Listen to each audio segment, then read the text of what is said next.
noches, Diana.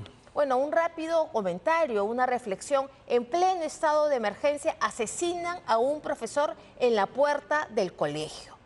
¿Qué está pasando? Esto ya está descontrolado. Bueno, hace rato que está descontrolado y hay delitos como el que se acaba de cometer, asesinato a manos de sicarios que se han generalizado ya desde hace varios años y que no fueron detenidos a tiempo y ahora son muy difíciles ya de parar a menos que se actúe con mucha energía y firmeza. O sea, hay algunos delitos que han crecido significativamente. Extorsiones es uno de ellos y sicariato es otro, que van juntos, por supuesto. Entonces, la cosa está completamente descontrolada y hay problemas críticos.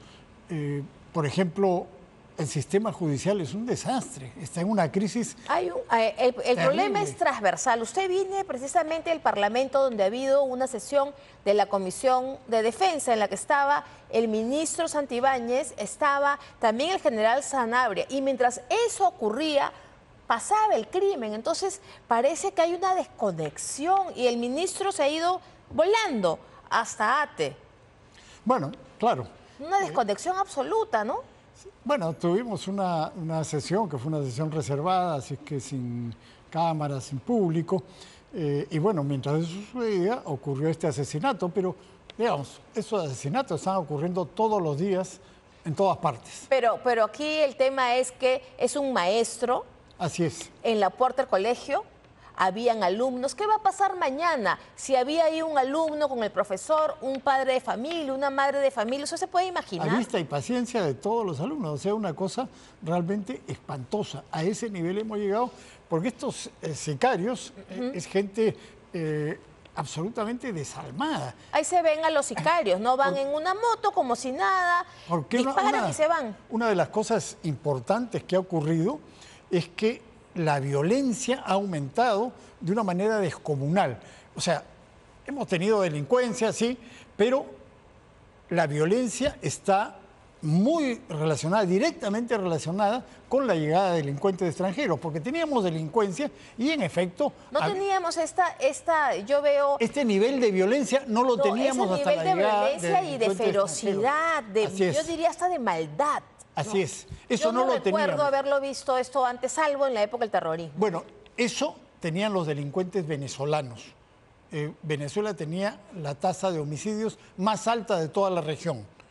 Era 54 por 100.000 habitantes, era terrible. Bueno, esos delincuentes han venido acá y han generalizado esa violencia brutal.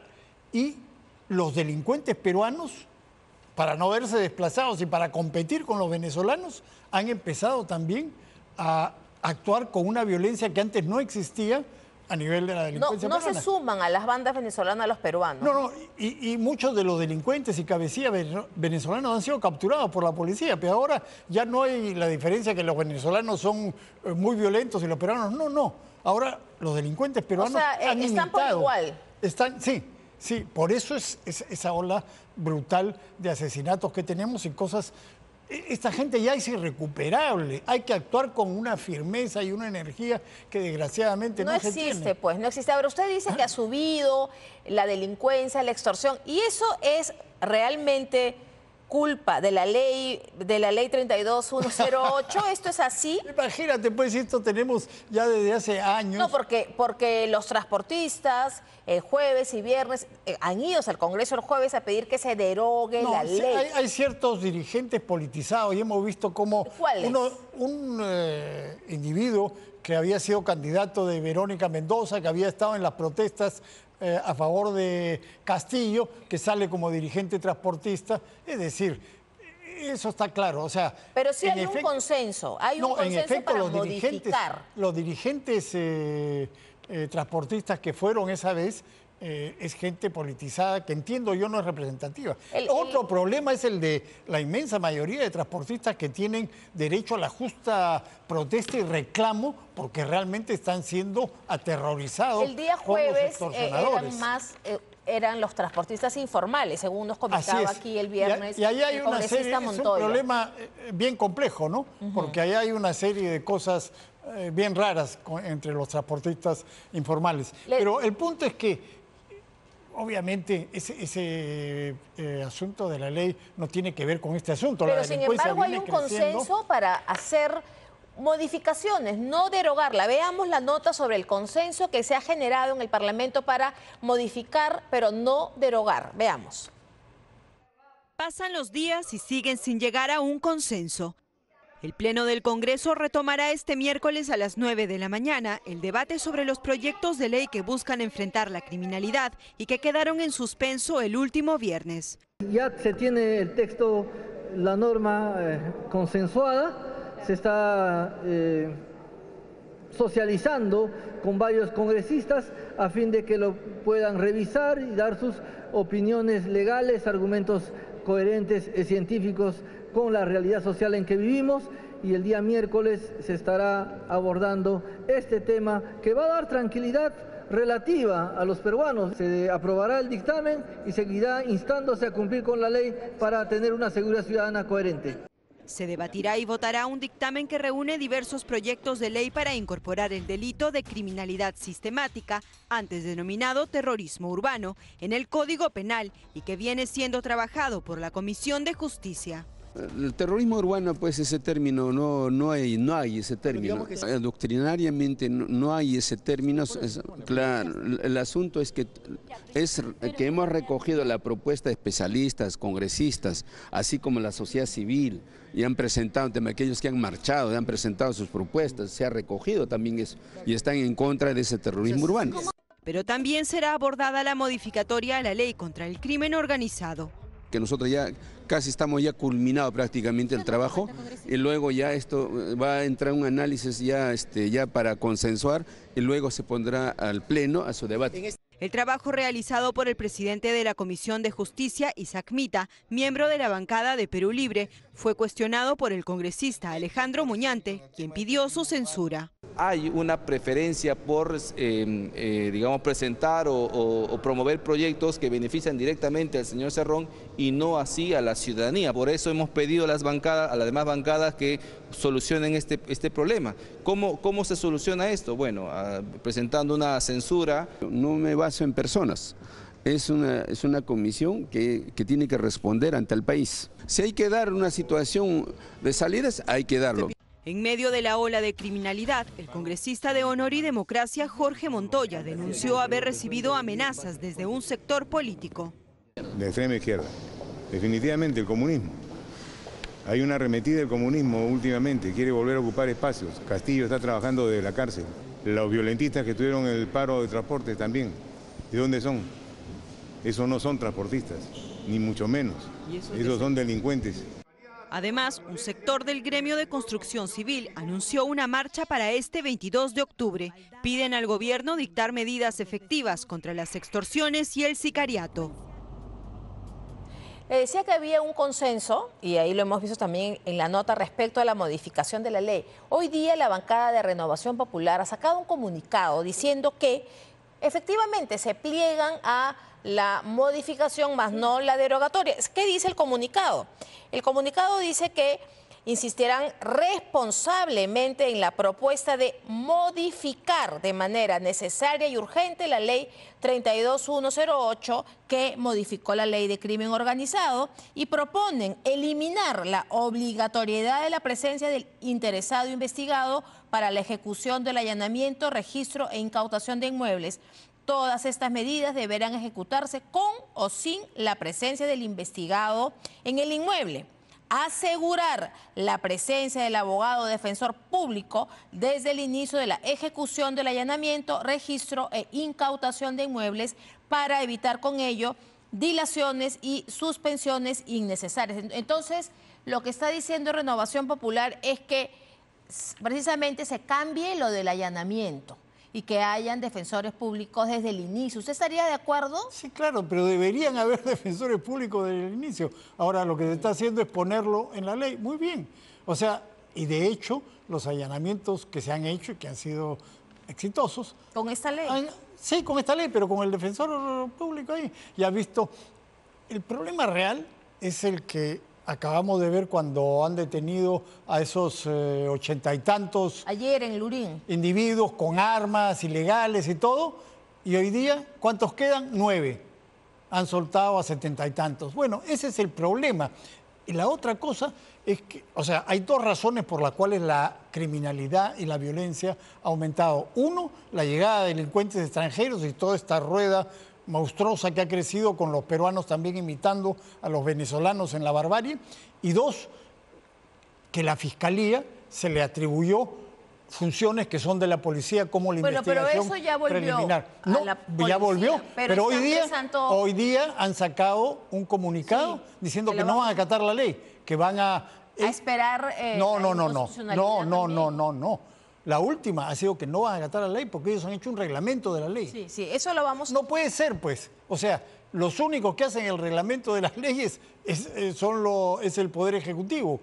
O sea, así funciona la división de poderes. El gobierno aprueba la ley y el reglamento lo hace el Poder Ejecutivo. Pero y los fiscales no quieren aplicar la ley. Hay una rebeldía, porque además ahora con esta ley que es obligatorio que esté en el abogado de oficio o el abogado público, la Dirección General de Defensa Pública y Acceso a la Justicia ha hecho un informe. ¿Y qué dice el informe? Que hay 1.226 abogados de defensa pública y tendrían que contratarse a 150 adicionales. Y lo que ellos dicen es que esto va a generar un gasto de 25 millones de soles. Es decir, desde la defensa pública están diciendo, así hagan la modificación, no tenemos gente. Bueno, 150 y 25 millones de soles para luchar contra la inseguridad no es nada, si tienes un presupuesto de cientos de miles de millones de soles. Así que eso el gobierno lo puede hacer. El problema fundamental, como digo, es que tenemos un sistema judicial que no funciona.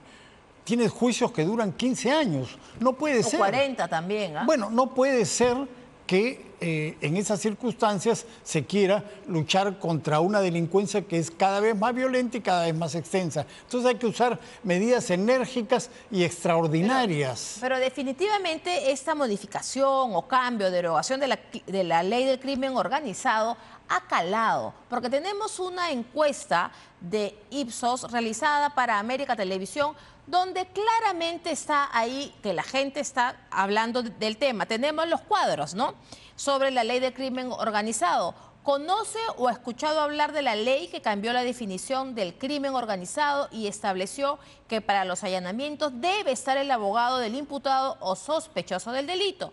Sí conoce 44%, no conoce 55%. Y luego esto es a nivel nacional. Y finalmente el segundo dice su opinión sobre la modificación de la ley del crimen organizado. Dice, obstaculiza esfuerzos de la policía en la lucha contra el crimen organizado, y dicen que obstaculiza el 87%, es una herramienta para combatir la delincuencia 6%. Entonces, el discurso de que esta ley obstaculiza parece que ha calado en la opinión pública. Bueno, es una campaña que han hecho determinados sectores interesados que quieren que la Fiscalía utilice esto contra sus adversarios políticos. Ese es el fondo del asunto. ¿La policía dice que esta ley le obstaculiza su labor? No. Conversa con cualquier policía. Yo sí he conversado con los policías. La policía no dice que esta ley obstaculiza su labor. Los que dicen es el Ministerio Público. Son los fiscales y la mafia caviar los que han hecho la campaña. ¿Por qué? Porque la mafia caviar y la Fiscalía ha usado la ley anterior, que no precisaba lo que es crimen organizado, contra sus adversarios políticos. Criminales, organizaciones criminales. Ahora tiene que tener una estructura compleja. 3 personas que se reúnen para cometer un delito no son una organización criminal. Tiene que ser permanente, tiene que haber una jerarquía, etcétera. Ahora, la inmensa mayoría de la gente no conoce, por supuesto, todos los entresijos de la ley y por supuesto se dejan guiar por esta campaña. Sí se repite, porque los transportistas, su bandera de lucha es... No es la bandera de lucha, es la bandera de lucha de un grupo, de un pequeño grupo de dirigentes que ha tratado de meter ese tema. Pero el Congreso los recibió legitimándolos, ¿no? No, el Congreso no, el señor presidente del Congreso. Y entonces se cometió este error de pretender que el problema de la seguridad ciudadana esté en manos del Congreso. Ahora, por favor, el problema de la seguridad ciudadana está en manos del gobierno, que es el que tiene que enfrentar con energía y firmeza a la delincuencia, y del sistema judicial, que es el que libera delincuentes todos los días y que persigue policías y los encarcela cuando los policías abaten a los delincuentes. Ese problema es 1000 veces más importante que esa ley o cualquier otra ley. Si el sistema judicial persigue a los policías que se enfrentan a los delincuentes, los procesa, los encarcela, les arruina la carrera, ¿con qué cara después se le pide a la policía que use energía y firmeza si saben que si le disparan a un delincuente van a ir presos ellos? Por eso si ese sistema judicial protege a los delincuentes y persigue a los policías. Ahí tenemos un problema gravísimo. Por eso usted está de acuerdo que esos policías que abaten a un delincuente sean sus casos vistos en el fuero militar policial. Ya presenté un proyecto de ley para eso. Esas sí son cosas prácticas que pueden ayudarnos a luchar contra la delincuencia.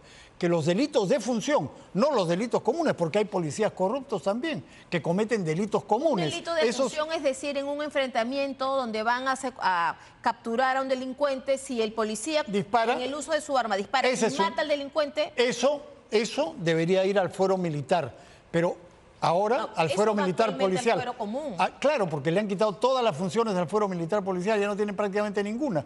Entonces, van al fuero común y los fiscales lo que hacen es perseguir y encarcelar a los policías y liberar a los delincuentes.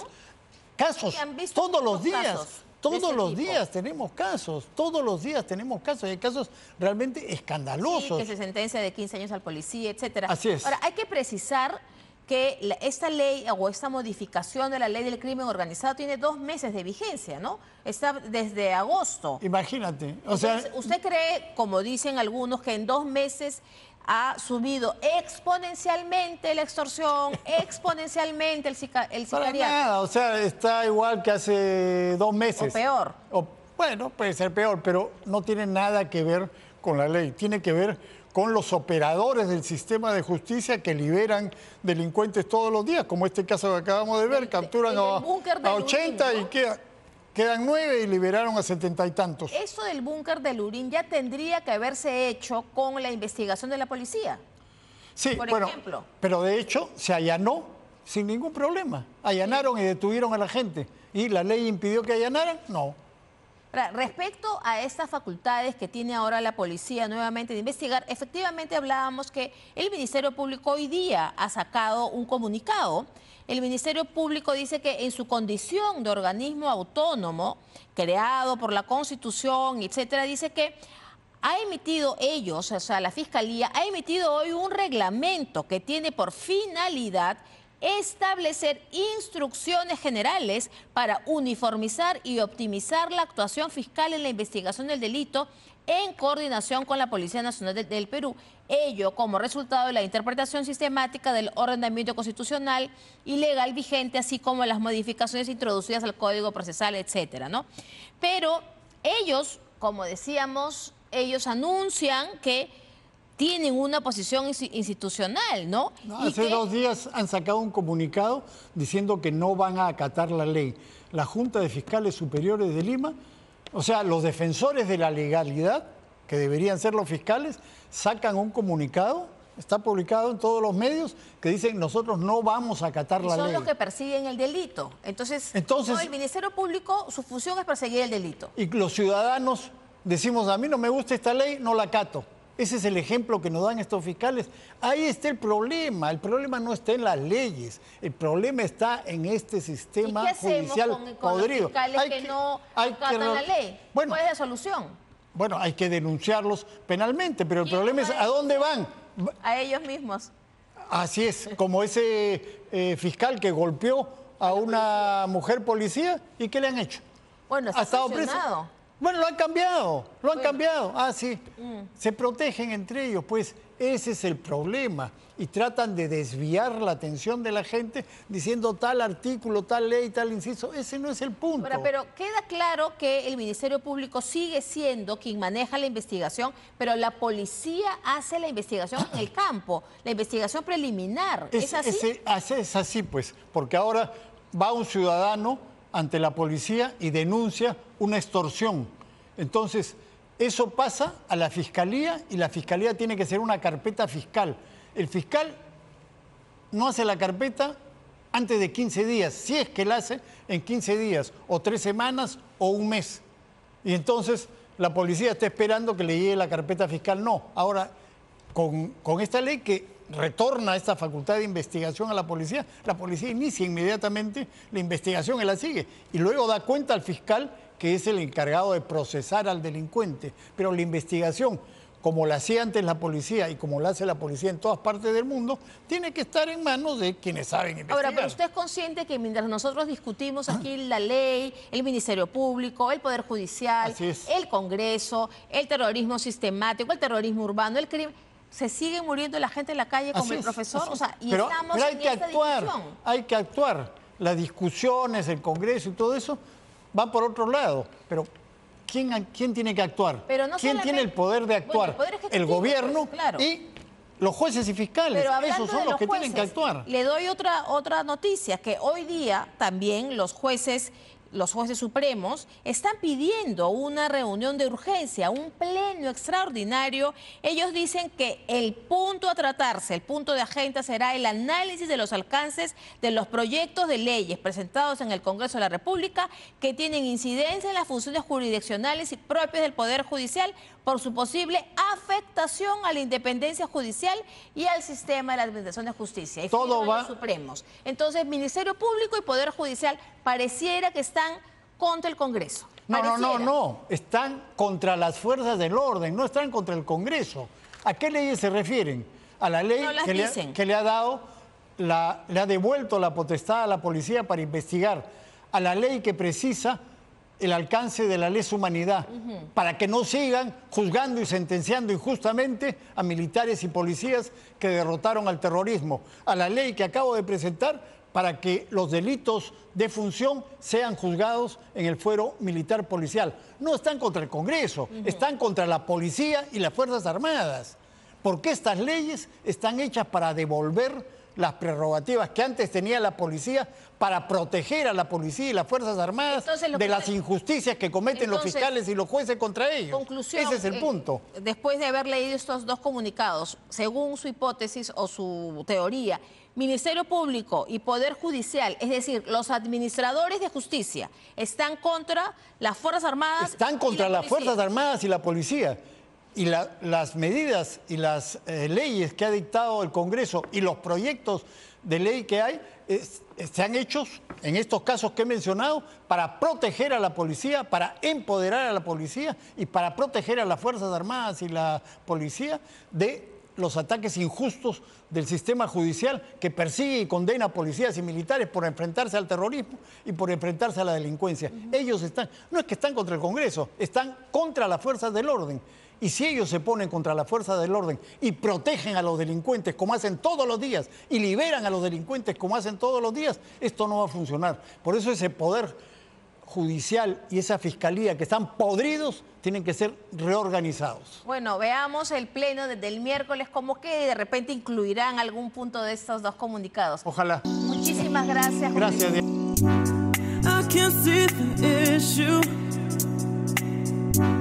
Yeah, believe me, I need to keep myself alive. But